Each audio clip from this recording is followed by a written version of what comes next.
There was a time when traditional Filipino music was everywhere. On the radio, in films, at school, and in homes across the country. Many of its performers were household names. But today, many Filipinos barely know these songs. So what happened? When I was growing up in the Philippines in Cavite province, traditional Filipino music was simply part of everyday life. In grade school in the 70s, our mornings began with rondalla music playing across the school grounds while we did our calisthenics in the quadrangle. We even had folk dancing as part of our physical education in the afternoon. Sometimes I was the kid assigned to play the records. In the morning, I would walk into the principal's office, pick out a 45 RPM record, and place the needle on the turntable so the music could blast through the loudspeakers across the campus. And that's when I noticed something. Beside the turntable was a rack of vinyl records arranged like plates in a drying rack. I remember staring at the colorful labels: Villar Records, Miko Records, Mayon Records. And it wasn't just at school. At home, my uncle owned an album called Philippine Folk Dances Volume 1 by Juan Silos and his Rondalla. And he played it all the time, not for school, not for work, but simply for pleasure. So curious, I started looking at the rest of the collection. Volume 2, Volume 3, Volume 4. Eventually I counted them. There were 15 volumes. 15 albums of traditional Filipino music by a single artist. Now just think about that. There once was a time when record companies believed Filipino traditional music was popular enough to release 15 albums in a series. Now ask yourself this: who does that today?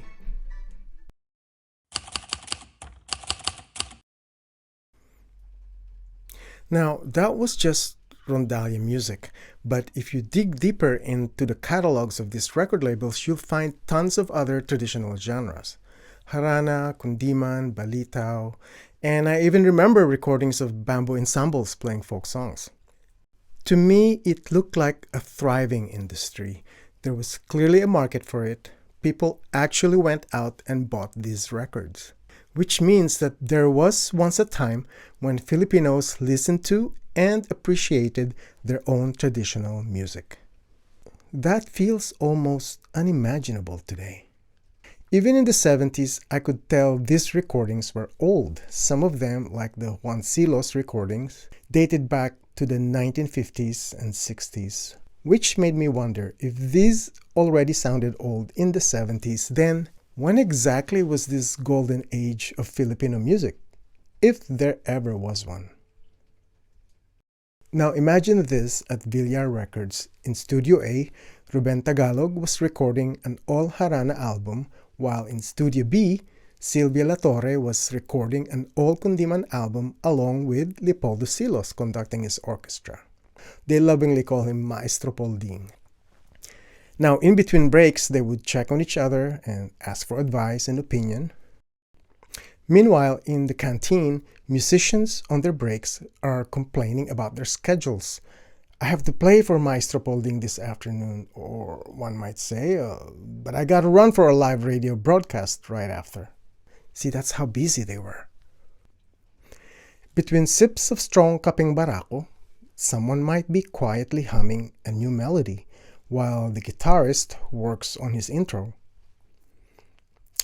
And by the way, if Maestro Polding called for a harana, every musician in that room already knew. It's tempo de habanera, not the 3/4 of kundiman. What feels unclear to us modern Filipinos today was as clear as night and day to them. They would never confuse harana and kundiman. So I look back at all these recordings, many from the 1940s to the 1960s, and it struck me.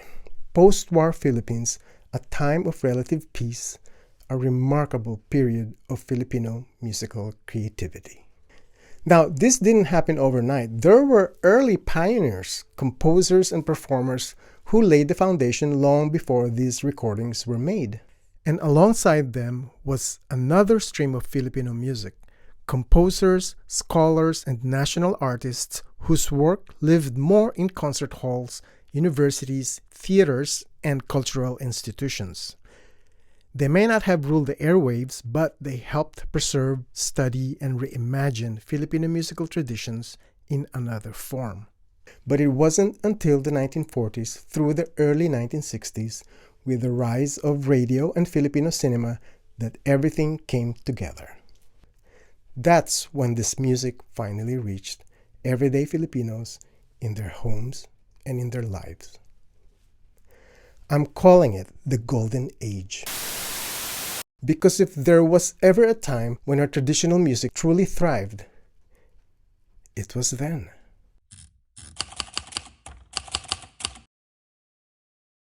So, who were the players behind this so-called Golden Age? It's important to make a distinction here. Not all Filipino songs from this period belong to our traditional genres. Take the beloved songs of Miguel Velarde Jr., Dahil Sa'yo, Ikaw, Minamahal. These are deeply cherished compositions, and rightly so. But they were the popular music of their time, perhaps used as a theme from a movie, and shaped by American jazz influences that arrived in the post-war years.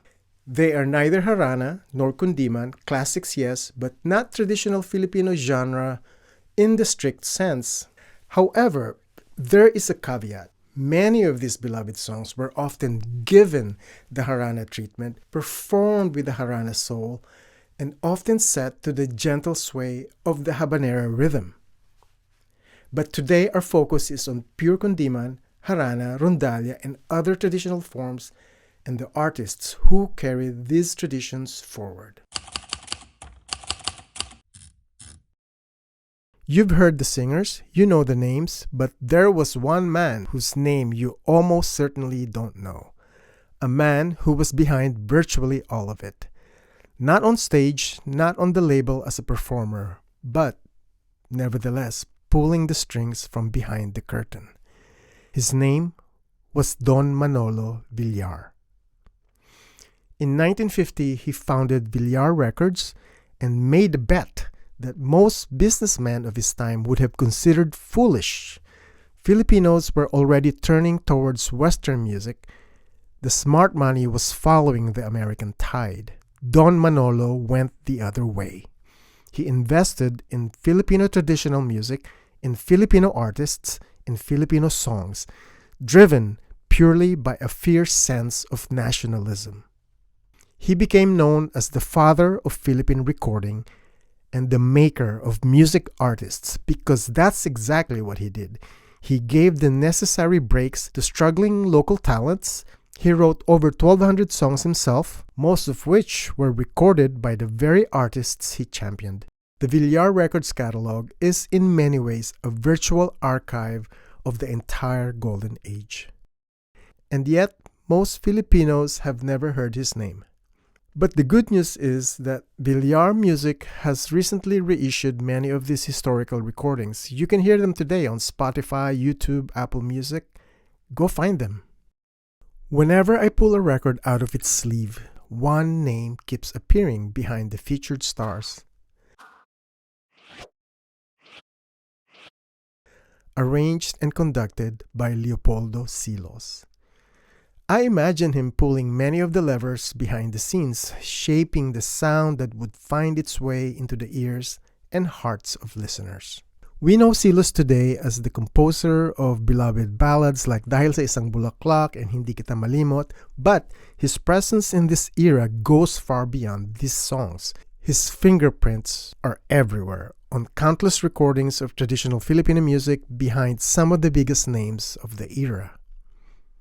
The breadth of his work was astonishing.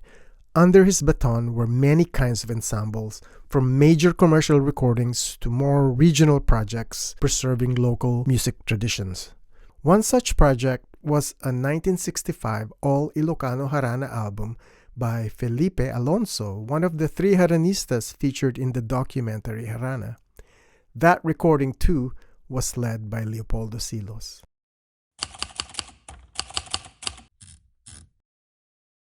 If there is one voice that defines what Harana sounds like in the Filipino imagination, it is Ruben Tagalog. Mutya ring puso, dinggin sandali ang pagsamo. He has often been called the King of Kundiman, but look closely at his catalog, and what you actually find is an artist whose heart was in Harana and the popular love songs of his era. True Kundiman in its classical form, the 3/4 time, the minor to major shift strictly followed by composers like Nicanor Abelardo, was not really his domain. He was, at his core, a Haranista and one of the greatest the tradition ever produced.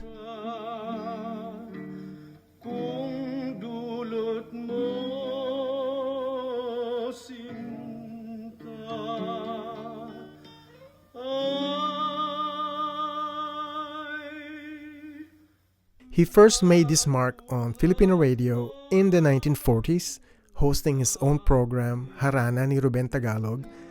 His recordings of Dungawin Mo Hirang, Kay Lungkot Nitong Hating Gabi didn't just preserve the tradition.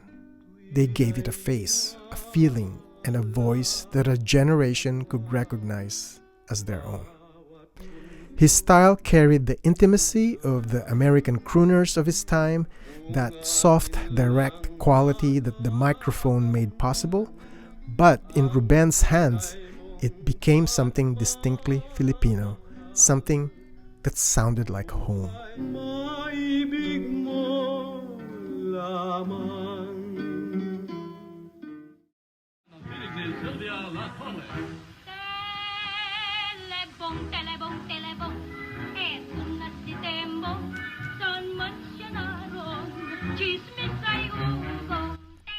Most Filipinos remember Silvia La Torre as a beloved TV personality, a noontime show host, sitcom star, and a film actress. What many don't realize is that underneath all of that was a conservatory-trained classical soprano. And one of the greatest voices the Kundiman tradition ever produced.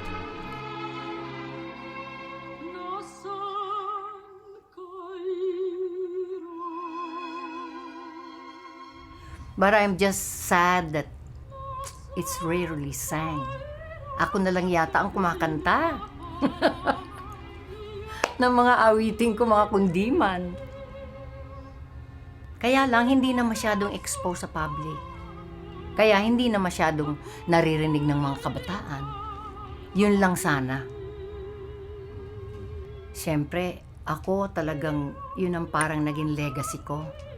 Magiging part na ako ng history of music sa atin, di ba? Because of all the songs, especially the kundiman that I recorded.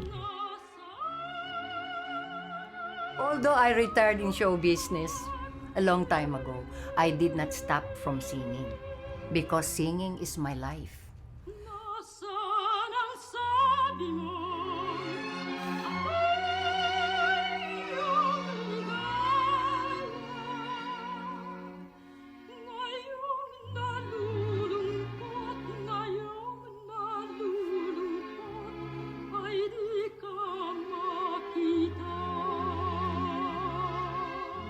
Sana ay matutunan niyong mahalin din ang ating pinagmulang awitin.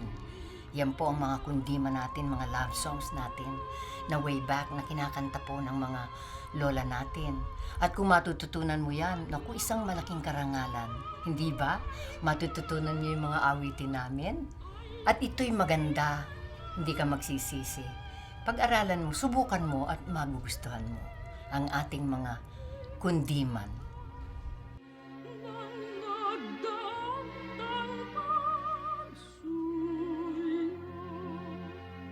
I'm really so happy na mauulit ko, kantahin ulit ang mga kundiman na talagang nasa puso ko. Hindi mawawala hanggang ako'y mamatay.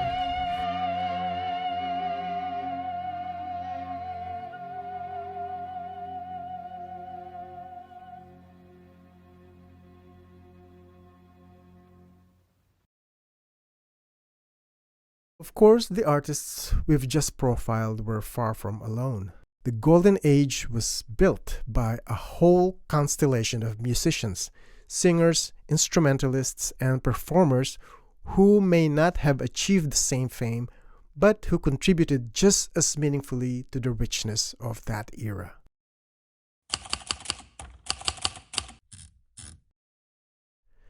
Not everyone who shaped the Golden Age was a singer or a musician.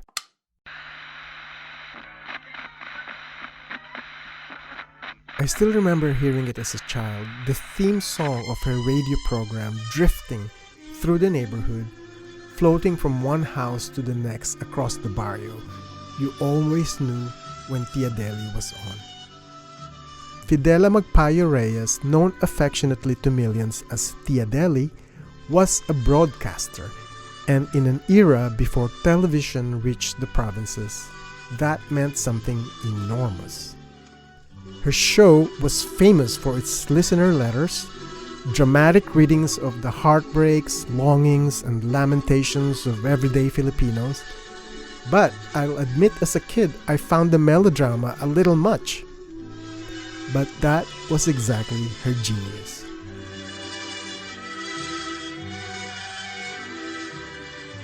She understood instinctively that Kundiman and Harana had always known that traditional Filipino music was never just entertainment. It was the emotional language of the Filipino masses, and she used her platform to prove it, placing these songs alongside the real stories of real people week after week across thousands of islands. Through Tia Deli, the music didn't just reach Filipino homes, it became part of Filipino life.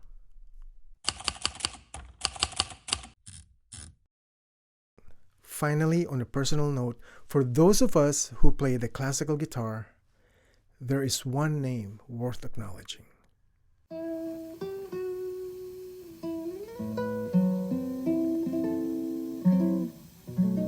Pedro Concepcion was a pioneer, a musician who demonstrated that the classical guitar had a rightful place in Filipino traditional music long before our time.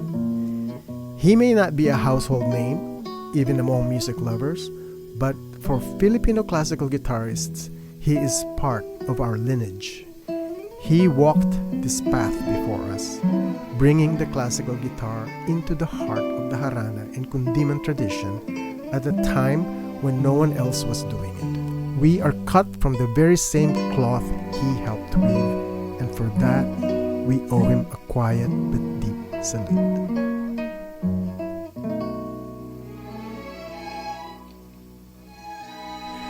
Looking back at this period, it's tempting to credit the Golden Age to the great singers and musicians we remember today. But the truth is, great music alone doesn't create a Golden Age. A whole ecosystem made it possible. And at the center of that ecosystem was radio.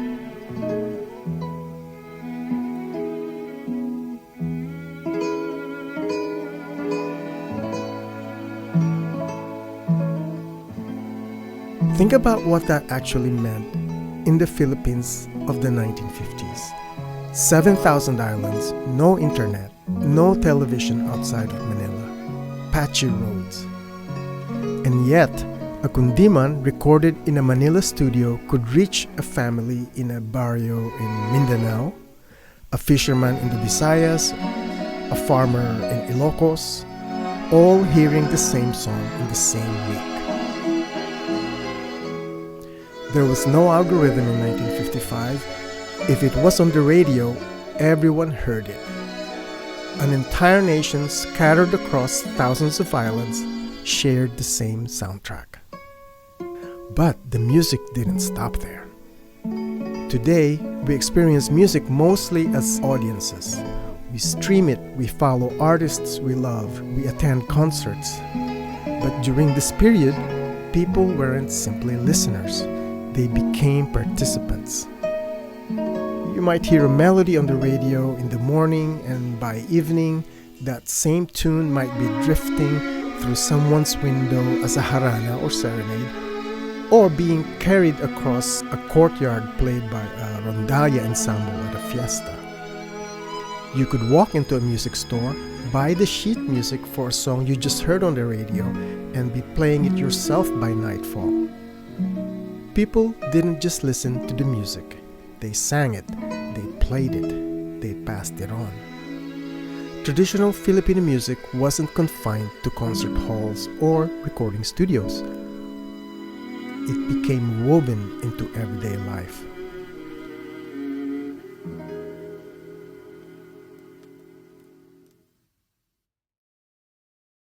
But ecosystems don't last forever.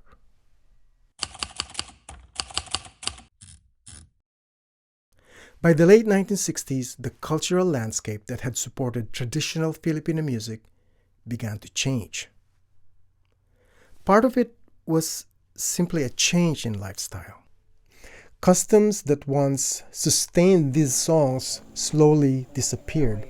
Take, for example, the tradition of harana, serenading. Contrary to what many people think, harana was actually not just a declaration of love, but rather a social ritual, a gathering that brought people together through music. But as modern life changed, these customs began to fade.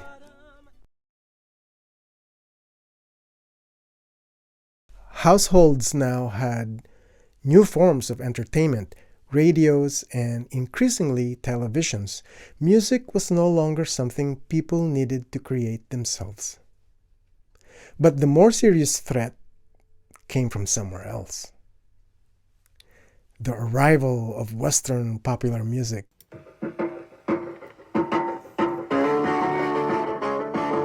Especially rock and roll.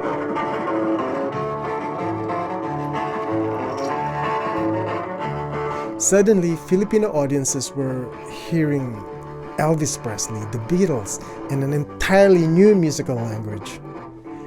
Compared to this new sound, traditional Filipino music suddenly felt old-fashioned, what many would call bakya, quaint, out of style. Traditional Filipino music became the jilted lover, replaced by someone younger, shinier, and more exciting. And here lies the great irony. The very same media that once carried kundiman and harana into Filipino homes, radio and television, would eventually become the channels that replaced it. The ecosystem that had once sustained traditional Filipino music had begun to transform.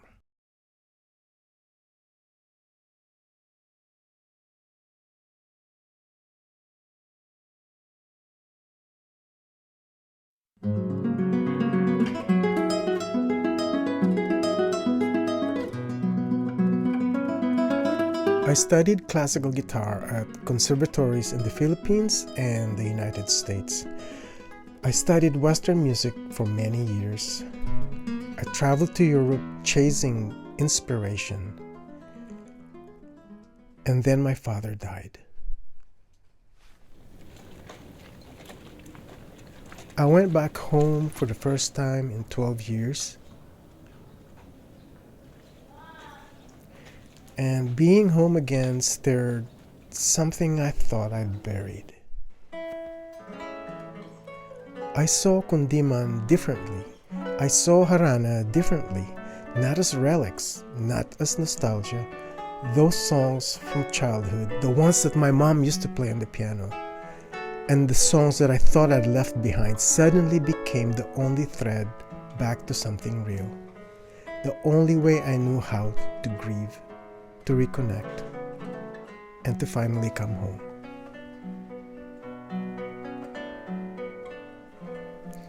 I had been like most Filipinos of my generation. I thought our music was bakya, unsophisticated, embarrassing even, I wouldn't have been caught dead listening to it. That was colonial mentality doing its work on me, quietly and thoroughly. So when I ask, what would it take for these traditions to flourish again? Under what kind of cultural ecosystems could Harana, Kundiman, etc. once again become part of everyday life? I'm not asking as an observer.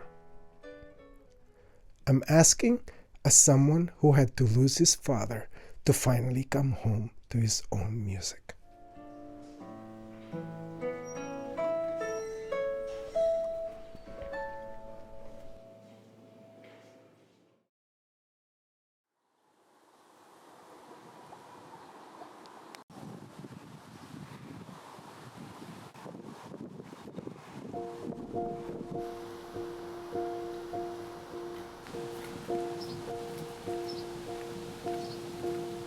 So, is such revival even realistic, or will these traditions remain the domain of only a handful of dedicated practitioners? History suggests that traditions rarely return through nostalgia alone. They return through movement. They evolve. They adapt. They find new ways to speak to modern listeners. It takes more than a few passionate musicians working on the fringes. It takes a cultural movement.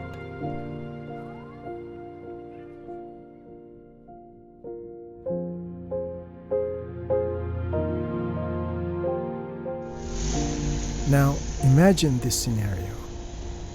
You've just finished a long day at work. You want to relax with a drink, or maybe a little merienda.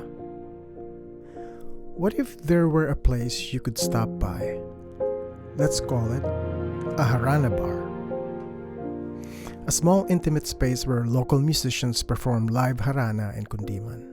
Nothing fancy, just a couple of guitars and a voice. You sit down, settle in, and listen. You close your eyes,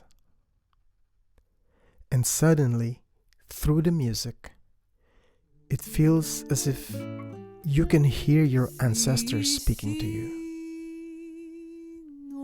The sound is simple, just pieces of wood glued together, and the raw primal sound of the human voice. But something about it reaches deep inside. You feel something stir. Maybe you even cry a little. Then you realize that what you're experiencing is not just entertainment. It's a connection. A connection to a culture, a language, and a musical tradition that has been carried across generations.